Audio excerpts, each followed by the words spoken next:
Hello po sa inyong lahat. Share ko po sa hindi pa marunong sa pagtatanim ng pinya. Ayan po, yung pangalawang lagay po ng fertilizer sa pinya ay kailangan pong may mix na po siya ng urea. Kasi pag medyo malaki na po yung pinya, nagsisimula na po siyang magdilaw yung dahon or mag pink yung dahon kasi kulang na po sila sa pataba or abono. Kaya nagdidilaw po yung dahon kasi kulang na po yung kanilang nakakain ng mga vitamins. So kailangan na po maglagay ng fertilizer kasi po yung urea pang pag-green po siya ng dahon.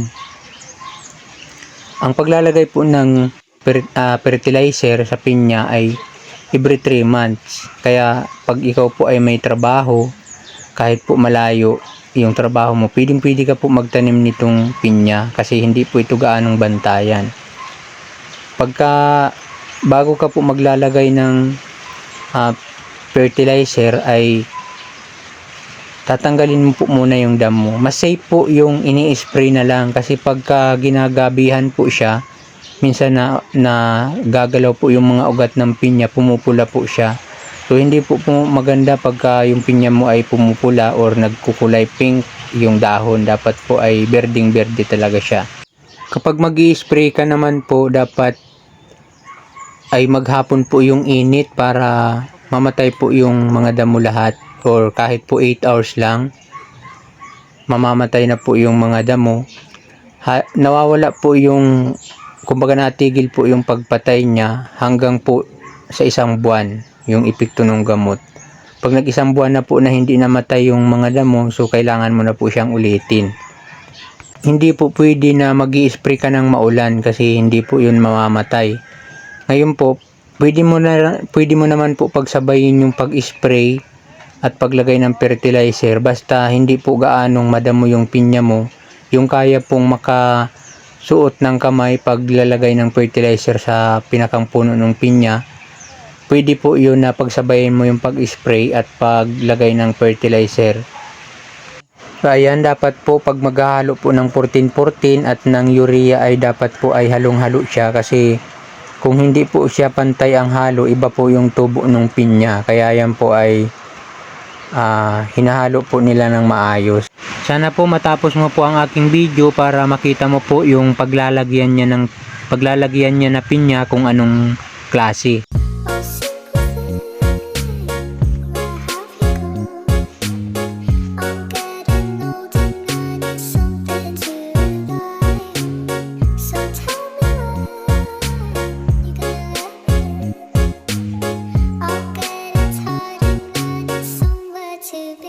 Ayan, nadala na po dito yung fertilizer. Ayan po yung mga gagamitin.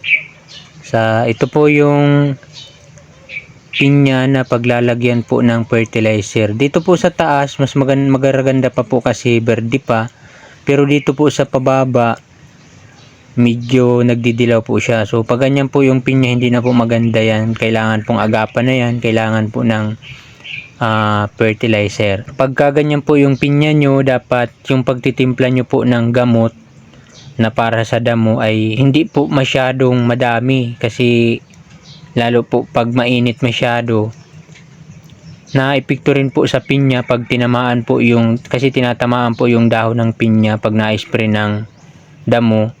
Minsan po na nagkakaroon din po ng epekto. Nagdidilaw po yung dahon niya kahit po mataba po yung pinya. So kaya po pag mag-i-spray po kayo ng, halimbawa po natapat po ng summer, yung araw-araw pong mainit tapos sobrang init, dapat tabang-tabangan nyo po yung pagtitimpla ng gamot para sa damo. Pagka halimbawa naman po natapat ka sa panahon na halimbawa po umiinit ngayon tapos umuulan po kinabukasan, yung pagtitimpla mo naman po ng gamot ay medyo tapang-tapangan mo naman para yung damo po kahit inuulan ay mamamatay pa rin po siya. Pero po kung halimbawa po ay dumilaw talaga yung pinya mo at nagkaroon ng pagpupula yung dahon, kasi pag pumula na po yung dahon ng pinya, yung bunga niya po ay hindi na po maganda kahit po malaki yung pinya niya, lalong-lalo na pagka nalukot po yung dahon ng pinya sa pagkapula. Ang sakit na po, ang tawag po dyan ay tungro. So, bago po maganon yung pinya mo, may mga binibili na po doon na, may mga binibili na po ngayon na gamot para doon po sa pinya na, para hindi po umabot doon sa sakit na tungro. Bago pa lang po magdilaw yung dahon ng pinya mo, halimbawa po mataba siya, may binibili po na pang spray para mag-green po yung dahon. Kaya lang po medyo po mahal yun. So, dagdag expenses po yun. Para po maiwasan yung mga ganun na problema, so dapat po agapan natin. Pagka kailangan na po maglagay ng fertilizer, so mag-a-apply na po tayo. Basta every 3 months po, maghahanda ka na po para sa paglalagay po ng fertilizer. Iwasan po nating matungro yung pinya natin kasi pag dinapuan na po siya ng tungro, wala na po, lugi na po yan. Wala na pong recovery yan. Iwasan din po natin pagparalakaran yung pinya, paikot, lalong-lalo na halimbawa po sa gitna, magbibisita ka, tag-ulan po yung panahon, bawal pong pagang-ikutan siya. Halimbawa, malinis ka, matanggal ka ng mga dahon ng nyug or magtatanggal ka ng mga kahoy na tumutubo. Bawal po munang pagparalakaran siya kapag maulan yung panahon kasi minsan po nagagalaw po yung mga ugat nila. Yung pinya po pagka nagagalaw po yung mga ugat, lalo po tag-ulan, nabubulok po yung ugat, kaya pumupula po yung pinya. Nagsimula po niyan dilaw yung dahon hanggang sa magpula po siya.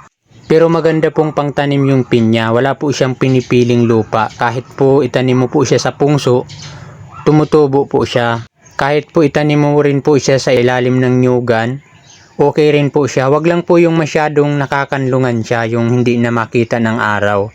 Kasi pag bumunga na po siya, yung mata niya po, yung mata po nung bunga ng pinya, hindi po masyadong nakabuka, kaya maliit po yung mga bunga. At saka po maputla. Maganda po siyang itanim, lalong-lalo na po sa ganitong may mga nyug na mga mababa. Kasi mabilis po yung pagtubo ng nyug.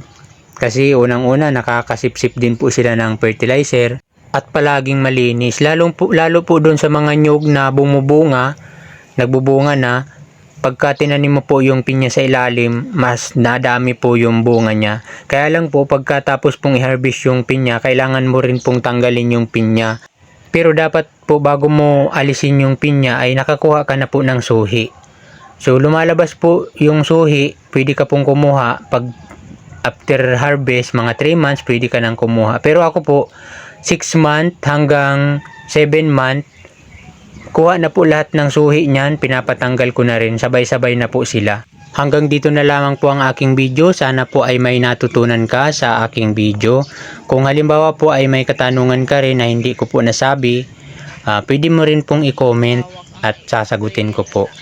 Pero hindi po ako laging online, kaya hindi ko po masasagot kaagad. So, balikan mo na lang po yung tanong mo para makita mo po yung sagot ko. Maraming salamat pong muli sa inyong panonood. Thank you po. More power. God bless.